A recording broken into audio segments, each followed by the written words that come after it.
सागर की आंखें एक पल के लिए बंद भी नहीं हुई थीं। उसकी सफारी जीप राजस्थान की तपती धूप में भानगढ़ के उस बदनाम किले की तरफ बढ़ रही थी, जिसके बारे में हर कोई यही कहता है कि वहां सूरज ढलने के बाद रुकना मौत को बुलाना है। सागर एक अर्बन लेजेंड फोटोग्राफर था, जिसके लिए हर डरावनी कहानी एक नया चैलेंज थी। उसके अंदर एक अजीब सा जुनून था, उन जगहों को एक्सप्लोर करने का जहां आम इंसानों को जाने से भी डर लगता था। उसके बगल में उसकी फ्रेंड प्रिया बैठी थी, जो इस एडवेंचर के लिए उतनी ही एक्साइटेड थी जितना कि सागर। लेकिन उसकी एक्साइटमेंट में कहीं हल्का सा डर छुपा हुआ था, जो उसके चेहरे पर साफ झलक रहा था। जीप जैसे ही किले के पास पहुंचती जा रही थी, आसपास का नजारा बदलता जा रहा था।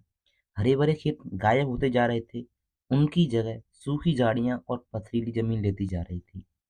हवा में एक अजीब सी खामोशी थी, जैसे कि कुदरत भी इस जगह से डरती हो। सागर ने जीप रोकी और किले के मेन दरवाजे की तरफ देखा। दरवाजा काफी पुराना था, उस पर काले रंग की काई जम चुकी थी और उसकी काठ कट कट कर खराब हो चुकी थी। दरवाजे के ऊपर एक पुरानी तख्ती लगी हुई थी, जिस पर हिंदी और अंग्रेजी में लिखा था, सूरज डूबने के बाद इस स्थान पर रुकना सख्त मना है। उल्लंघन करने पर कानूनी कार्रवाई की जाएगी। यह एक सरकारी चेतावनी थी, जो कि इस जगह की हकीकत को और भी गहरा बना रही थी। देखो प्रिया, मैंने कहा था ना, यह जगह कोई मजाक नहीं है, सागर ने धीरे से कहा। उसकी आवाज में एक रोमांच था। प्रिया ने ठंडी सांस भरी।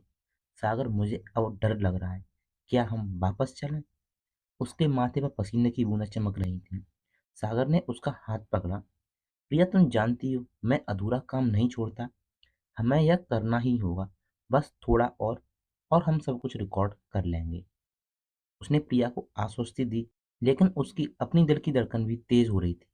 उसकी आंखों में एक चमक थी, एक जुनून जो उसे आगे बढ़ने पर मजबूर कर रहा था। उन दोनों ने अपने अपने बैकपैक्स उठाए।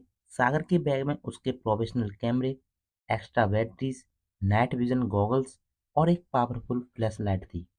प्रिया के पास एक फर्स्ट एड किट, पानी की बोतल्स और कुछ स्नैक्स थे। दोनों ने अपने सर पर टोपी पहनी और आगे बढ़े। किले के अंदर घुसते ही उन्हें एक अजीब सी ठंडक का एहसास हुआ, जबकि बाहर धूप अभी भी तीखी थी। यह ठंडक उन दीवारों से आ रही थी जो सदियों से खड़ी थी, जैसे उन्होंने हजारों राज अपने अंदर समा रखे हों। अंदर का नजारा किसी भूतिया फिल्म के सेट जैसा था। चारों तरफ टूटे फूटे मकान, अधूरे मंदिर और खंडहर बने महल थे। हर चीज पर धूल की मोटी परत जमी हुई थी और हवा में एक पुरानी बासी बू सी आ रही थी। सागर ने अपना कैमरा निकाला और तस्वीरें लेना शुरू कर दी।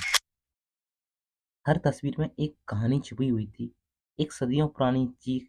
प्रिया उसके पीछे पीछे चल रही थी, उसकी नजरें हर कोने में कुछ ढूंढ रही थी, कुछ ऐसा जो उसे डराए या फिर उसे आश्वस्त करे। वह धीरे धीरे किले के अंदर गहराई में जा रहे थे। उन्होंने एक बड़े से मंदिर के पास से गुजरते हुए देखा कि उसकी मूर्तियां टूटी हुई थीं और उन पर काले निशान थे। मंदिर के अंदर एक अजीब सी खामोशी थी, जैसे कि कोई शक्ति वहां से चली गई हो। फिर वह आगे बढ़े और पुराने बाजार से गुजरे, जहां अब सिर्फ पत्थरों के ढेर और टूटे फूटे दुकान।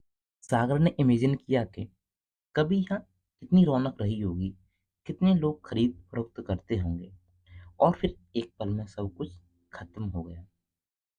जैसे जैसे सूरज ढल रहा था, भानगढ़ का माहौल और भी गहरा होता जा रहा था। सूरज की लाल किरणें किले की पुरानी दीवारों पर पड़ रही थीं, उन्हें एक खूनी रंग दे रही थी। हवा तेज हो चुकी थी, उसमें पत्ते और धूल हल्की हल्की उड़ने लगे थे। सागर ने अपनी घड़ी देखी, शाम के 5 बज चुके थे। अब उनके पास बहुत कम समय था। उन्हें एक ऐसी जगह ढूंढनी थी जहां वह रात बिता सके, बिना किसी की नजर में आए। उनका प्लान था कि वह रात भर किले में रोककर रात के वक्त की तस्वीरें लेंगे और फिर सुबह होते ही निकल जाएं। सागर, हमें जल्दी करनी होगी, देखो कितना अंधेरा हो रहा है, प्रिया ने घबराते हुए कहा। सागर ने एक ऊंचे महल की तरफ इशारा किया। वहां चलते हैं, शायद उसकी छत पर कोई अच्छी जगह मिल जाए। वह तेजी से उस महल की तरफ बढ़े। महल के अंदर घुसने पर उन्हें एक सदियों पुरानी डैम्पी सी बू आई। महल के अंदर एक बड़ा सा कोर्ट यार्ड था, जिसके चारों तरफ कमरे थे। सभी कमरे खाली थे और उनकी छत है और उनकी छत गिर चुकी थी। वह एक सीढ़ियों से होते हुए छत पर पहुंचे। छत पर पहुंचकर उन्होंने आसपास का नजारा देखा। चारों तरफ सिर्फ सूखे हुए पेड़ और किले के खंडहर ही दिख रहे थे। दूर से गांव की कुछ रोशनियां झिलमिलाती हुई दिख रही थी, जो इस वीरानी के बीच एक अजीब सा कॉन्ट्रास्ट बना रही थी।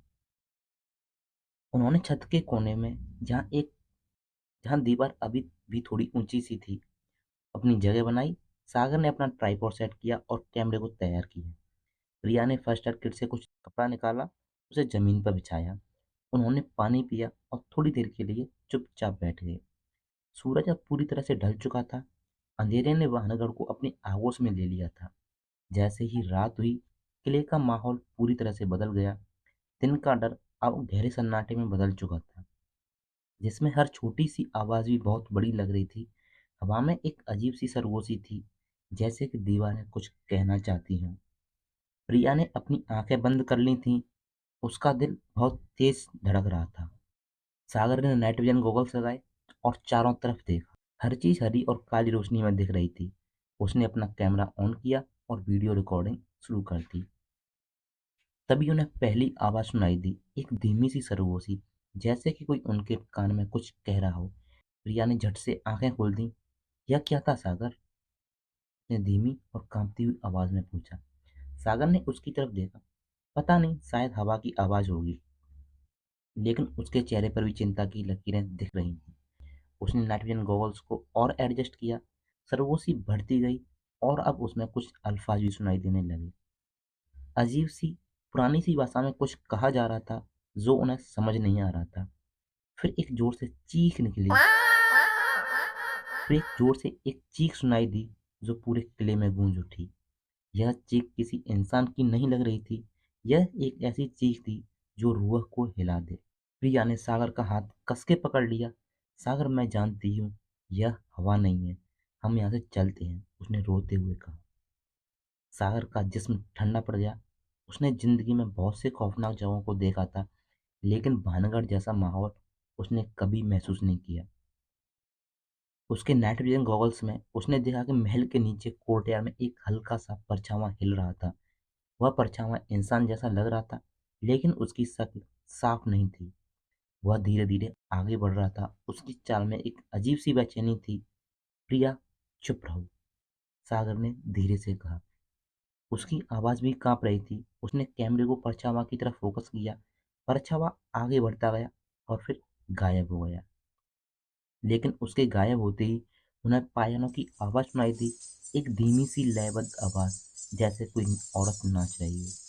आवाज उनके बहुत करीब से आ रही थी, जैसे कि उनके कोई आसपास ही। सागर, मुझे लगता है हमें यहाँ नहीं रुकना चाहिए था, प्रिया ने अपने आप को संभालते हुए कहा। उसके चेहरे पर अब डर नहीं, बल्कि दहशत थी। सागर ने अपने गॉगल्स उतारे और अपनी फ्लैशलाइट जलाई। रोशनी चारों तरफ घुमाई। उसे कुछ नहीं दिखा। जब उसने रोशनी बंद की तो अंधेरा और भी गहरा हो गया था। आवाजें अब और भी तेज हो चुकी थी। पायलों की आवाज के साथ अब कुछ रोता हुआ सा शोर भी सुनाई दे रहा था, जैसे कोई बच्चा रो रहा हो या कोई जानवर दर्द में है। यह आवाजें उनके दिमाग को घुमा रही थीं। तभी उन्हें अपने पीछे से एक ठंडी सी हवा का झोंका महसूस हुआ। एक ऐसी ठंडक जो हड्डियों तक चुभती हो। और उसके साथ ही एक तेज सांस लेने की आवाज सुनाई दी, बिल्कुल उनके कान के पास। प्रिया ने चीख मारी, "काका, कौन है वहां?" उसने पीछे मुड़कर देखा, लेकिन वह कुछ नहीं था। सागर ने झट से फ्लैशलाइट जलाई और पीछे घुमाया। फ्लैशलाइट की रोशनी में उन्हें दीवार पर एक साया दिखा, एक लंबा सा साया जो इंसान जैसा था, लेकिन उसकी शक्ल अधूरी थी। जैसे ही रोशनी उस पर पड़ी, वह साया तेजी से हिलने लगा और फिर गायब हो गया। सागर का शरीर पूरी तरह से कांप रहा था। उसने कभी इतने गहरे डर का सामना नहीं किया था। उसके अंदर का जुनून अब एक ठोस डर में बदल चुका था। उसने प्रिया का हाथ पकड़ा और उसे उठाया। हमें यहाँ से निकलना होगा प्रिया, अभी के अभी, सागर ने फुसफुसाते हुए कहा। उसके चेहरे पर हर तरफ पसीना था और उसकी आंखों में घबराहट साफ झलक रही थी। क्या सागर और प्रिया भानगढ़ के इस खौफनाक किले से सुरक्षित निकल पाएंगे, या फिर भानगढ़ का राज उन्हें अपनी आगोशी में समेट लेगा? यह जानने के लिए सुनते रहिए भानगढ़ का किला, ओनली ऑन ऑडियो एफएम पर।